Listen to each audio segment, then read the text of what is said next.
Hi everyone, welcome back to my channel and welcome to my June wrap up. I'm not gonna lie, this is probably going to be the shortest wrap up ever because June was a super slow reading month for me. I actually only ended up reading 7 books. Recently I've been averaging 9 or 10 and I actually felt like I was in such a good reading mood, so I should be getting more. Honestly, I was fully convinced Goodreads was lying to me, but unless I have lied to Goodreads, Goodreads is not lying to me. But I do have a mixture of different genres in this wrap up. I was all over the place in June, just letting myself sort of mid-read. I also have a range of ratings from 2 stars to 5 stars, so it should be interesting nonetheless. So in the month of June I ended up reading 3 fantasies, 2 thrillers, 1 horror and 1 romance. The first book I read in June was actually my favourite read of the entire month, and that was A Court of Mist and Fury by Sarah J Maas. If you watch my reading vlog for this, you will have been able to see all of my thoughts and opinions on this one. If not, I will link it down below. But I ended up giving this one 5 out of 5 stars. I absolutely adored this book. I thought I loved ACOTAR, like I gave ACOTAR 5 stars, and I thought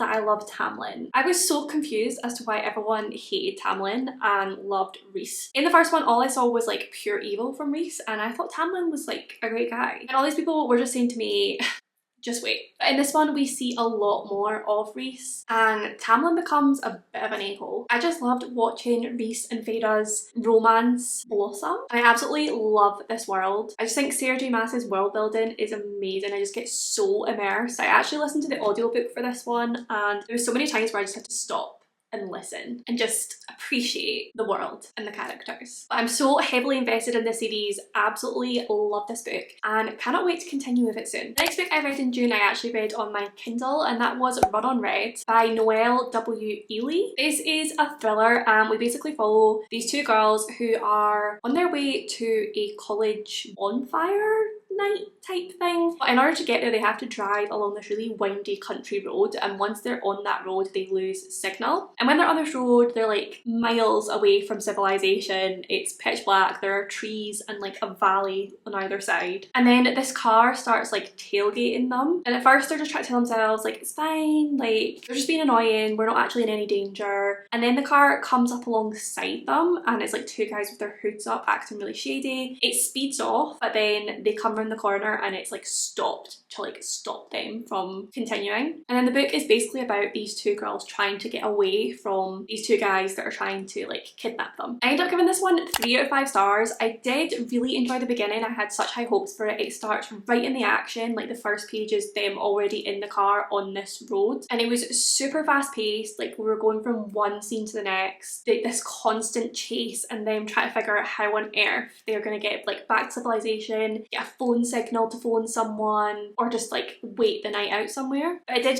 feel a little bit long. Like I really enjoyed the premise, but it just sort of like continued on too long. Although it wasn't that long of a book, it just felt like I needed something more. It also was kind of predictable towards the end, the way everything wrapped up, these 2 characters, like who they were and why they were doing what they were doing. I've said this before, but it basically takes a lot now for a thriller to be a 5 star for me. I feel like I'm so much more picky with my ratings for thrillers than I am for any other genre, just because when it comes to thrillers they get so repetitive and people just do the same things and the same twists over and over again. But overall it was a good, exciting read, would recommend. 3 out of 5 stars. The next book I read in June was The Serpent and the Wings of Night by Carissa Broadbent. I also read this one on my Kindle when I was up visiting Christy in Aberdeen, and I ended up giving this one 5 out of 5 stars. I love this book. People have been raving about it recently and I had to know what all the fuss was about. It's basically The Hunger Games with vampires is how it is pitched. So we follow Araya, who is a human living in a world of vampires, and she enters this tournament against other vampires. Like she's the only human in it because the winner gets a gift from the goddess Nyaxia, and she wants this gift so that she can become a vampire but without all of the horrible side effects, because I think it's like 3 out of 5 people die, or 2 out of 3.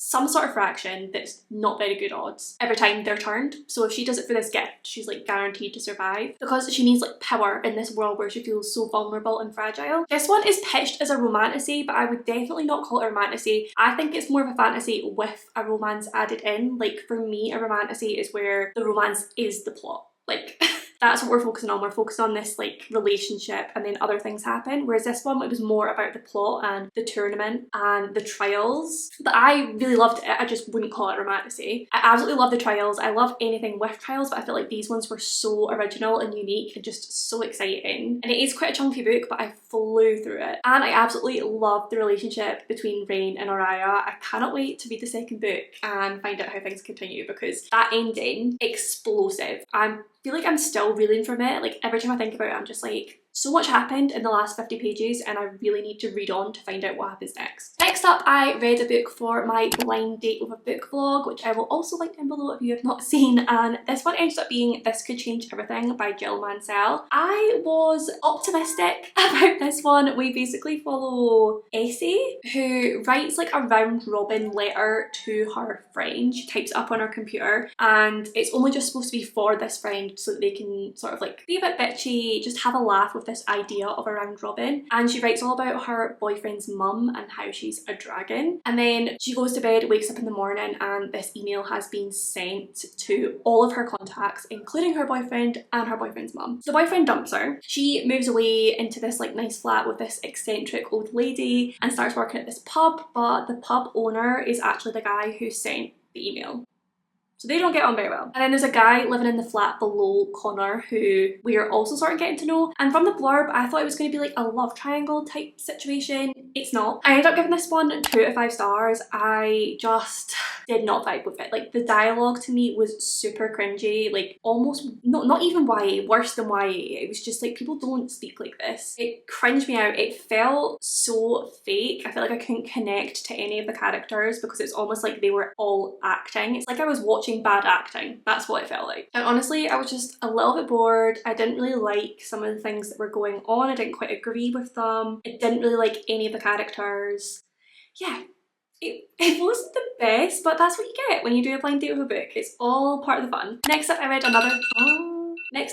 another book on my Kindle, and that was Horror Store by Grady Hendrix. I've only ever read one other Grady Hendrix before, and that was How to Sell a Haunted House, and I really didn't vibe with that one. I'd heard so many good things about Horror Store and his other books that I really wanted to give him another chance. So I tried Horror Store, and I ended up giving this one 4 out of 5 stars. I thoroughly enjoyed my time with it. This one's basically set in an IKEA and there are some weird things going on at night while the workers are away. So 3 of them decide to do like a little stakeout and figure out what is going on after hours. They think like someone's breaking in and doing something. But of course, it's a lot more scary than that. There are some really terrifying things going on and some really terrifying things happen that night. Honestly, I had to stop reading this one because I got so creeped out. I was reading it on my own at night.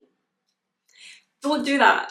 It's not fun. But I really enjoyed the story. I really enjoyed the pacing of how we found out what was going on. I thought the writing was amazing. Like, it takes a lot for a book to scare me. I feel like I need to be able to see it, but because of Grady Hendrix's writing, I could see it and it was frightening. So yeah, 4 out of 5 stars. Cannot wait to read more Grady Hendrix in the future. The next book I read was The Curse of Saints by Kate Dramis. This was the Fairy Lou adult pick for June?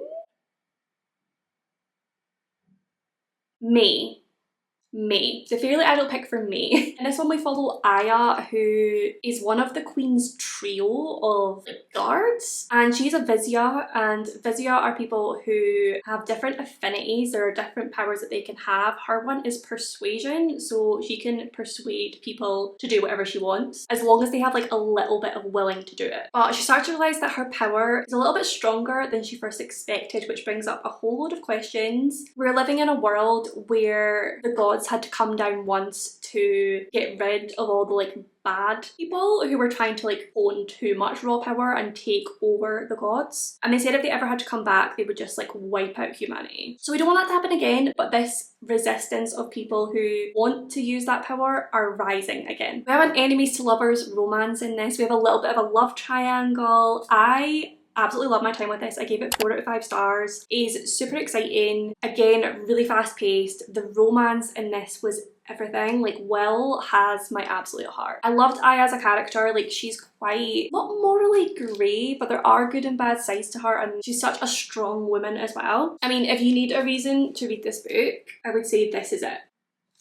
ultimate enemies to lovers, but with so much more. Like, you just need to read it. And the final book I read in June was In My Dreams I Hold a Knife by Ashley Winstead. This one has been on my radar for such a long time. People rave about this thriller, and I really wanted to try Ashley Winstead's writing because everyone's raving about The Last Housewife at the minute, which I'm pretty sure came out fairly recently. In this one, we follow, I can't remember her name. Oh my god, what is her name? I think her name's Jessica. And basically she is going back to this college reunion where she'll be seeing a lot of people that she went to college with that she's not talked to in a while. And there are 6 friends, but one of them is missing because she was actually murdered back when they were in college, and they thought that her boyfriend did it, but then there are a lot of people who don't think her boyfriend did it, and he actually got off because there wasn't enough evidence to convict him. But she believes he is innocent. When she goes back to this college reunion, the girl that died's brother ends up coming out of the woodwork, getting them all together and being like, right, one of you guys did it, tonight we're finding out who. So we go back and forth then between that night and them sort of piecing things together and flashbacks to when they were in college, and we find out lots about these characters, the secrets they're keeping from each other, who they are as people. And I really enjoyed this one. I gave this one 4 out of 5 stars as well. I did not want to put this down at all. I did start listening to it on the audiobook and then moved to physical, and I would definitely recommend the physical book because when I was listening to the audiobook it felt more YA and immature, whereas when I started reading the physical copy,